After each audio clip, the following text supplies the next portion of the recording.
Metong Abu Putare Mid Barkatai Holani Mohuna Maratan Bajrai Gomke.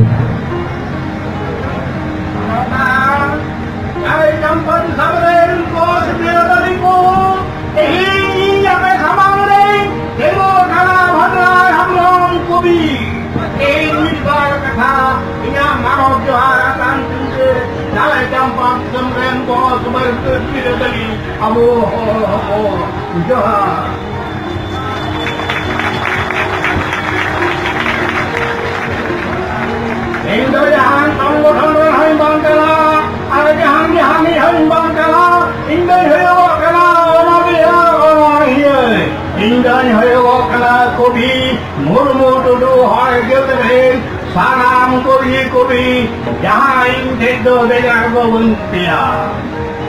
Aji sautar samagere bitrohi যদি বলতে চায় তাহলে কেন এই sautar সমাজের মধ্যে এই বিদ্রোহের আগুন জ্বলে উঠেছিল তার দুই একটা বিশ্লেষণ করে আমি দেখাবার চেষ্টা করব।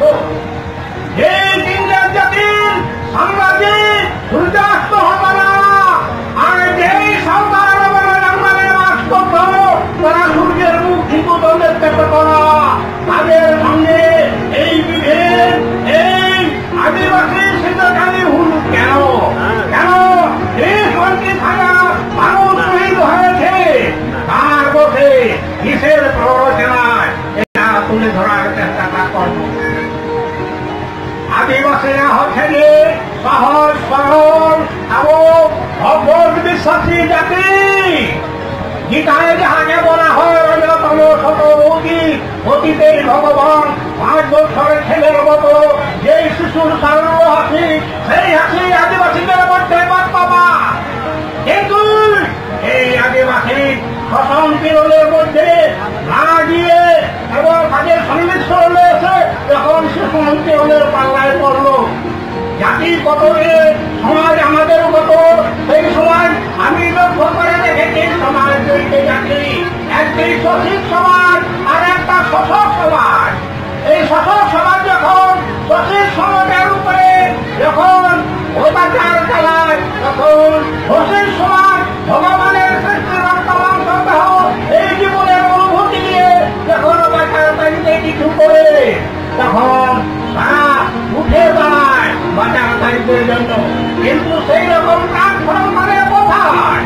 সেই রকম প্ল্যাটফর্ম ছিল কেন যখন তৈরি করে সেই প্ল্যাটফর্মের মধ্যে শুধু সাঁওতালরা লড়াই করেনি, শোষিত শ্রেণীতে শ্রেণীদের যুক্ত যেগুলো মানুষ সেইগুলিও লড়াই করেছে। এই লড়াই কারা করেছে, কেন হয়েছে? সরাসরি নিজেদের সাথে তোমাদের কোন সংঘর্ষ ছিল না। যখন যখন জমিদার পক্ষা পরিচালন করলো, যখন বন জঙ্গল যখন পরিষ্কার হতে লাগলো, যেমনি চাই চাম্পা ভিতরে যেমনি কিশোরেশ্বরের সিপাহী তোরা রাজ জাতি ছিল, তেমনি বনে জঙ্গলে প্রকৃতির রাজ্যে এই সাঁওতালরা ছিল রাজা রানী। কিন্তু যখন এই বন জঙ্গল যখন পরিষ্কার হতে থাকে তখন কিন্তু তারা বেরিয়ে আসে অন্য জাতির সংমিশ্রণে, আর অন্য জাতির সঙ্গে তাদের শিশুর সারল্য নিয়ে তাদের ভগবত বিশ্বাসের উপরে এবং বিশ্ব মানবের চেতনায় যাদের মধ্যে আছে সেই হিসাবে মিশে তাদের কিন্তু লুণ্ঠন করতে শুরু করে। তখন দেখা দেয় তাদের মধ্যে বিরোধ, এবং এই বিরোধের মধ্যে আমাদের শহীদ চিরকালীন হুল জীবন আজও বর্তমান চলছে।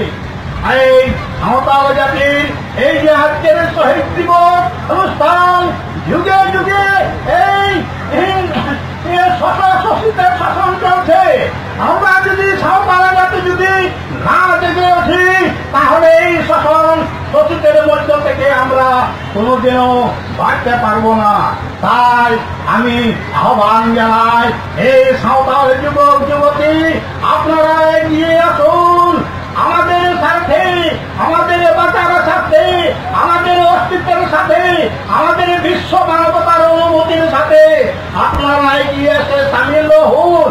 আপনাদের নিজেদের বিবেক ভুলিয়ে যান, জাতি ধর্ম ভুলিয়ে যান, আপনাদের রাজনৈতিক মূল্যবোধ ভুলিয়ে যান। যান, জাতি তার মূল্যবোধে আপনারা এগিয়ে আসুন, এগিয়ে আসে আমাদের এই দেশটাকে যেন সাফল্যমণ্ডিত করি। না হলে এই শীত কেউ হুল মহা দিবস মানাই আমাদের কিছু হবে না। আমাদের প্রয়োজন এখনো শীত কারো মনে যায়নি, তারা মরার সময় বলে গেছে আমরা আবার বেঁচে রাখবো তোমাদের মধ্যে। আজও সেই নতুন তাদের জন্ম হওয়ার দরকার, তাদের লড়াইয়ের প্ল্যাটফর্ম তৈরি করার দরকার। সেই রকম ভাবে আপনারা আসুন, তাহলে আমরা সাঁওতাল হয়ে আমরা বিশ্বের একটি জাতি হিসাবে আমরা কিন্তু এগিয়ে যেতে পারি। এমন প্রিয় যখন সাঁওতাল বিদ্রোহের ঘটনা হয় তখন সাঁওতালরা হাজার হাজার সাঁওতাল মরেছে, তবু কোনদিন হাত তুলেনি। এরা বরং এবং বারো এই নীতির উপরে চলে অন্যায় যেখানে পাবে সেখানে তারা মারবে, না হয় নিজেরাই মরে শেষ হবে। কিন্তু এইখানে নিজেরাই শাসন ওদের কাছে হার মেনেছিলেন। এই নদী বিভিন্ন জায়গায় আমরা দেখতে পাই। তবে এইরকম দিল এই সাহসের জাতি আমরা মাথা নত করে কোথাও বসে থাকো। আসুন আপনারা জেগে উঠুন, আপনাদের জাতি সত্তাবস্থাকে দেখিয়ে উঠুন এবং মানবতাবস্থাকে দেখিয়ে বিশ্বকে সেই মানবতার দিক দিয়ে অঙ্গুল নির্দেশ করে দেখাইয়া দিন। একদিন এই জাতি যদি পৃথিবীতে বেঁচে থাকে তাহলে এই সাঁওতাল জাতির আদর্শ মেনে বেঁচে থাকতে পারবে, আর না হলে সব শেষ হয়ে যাবে।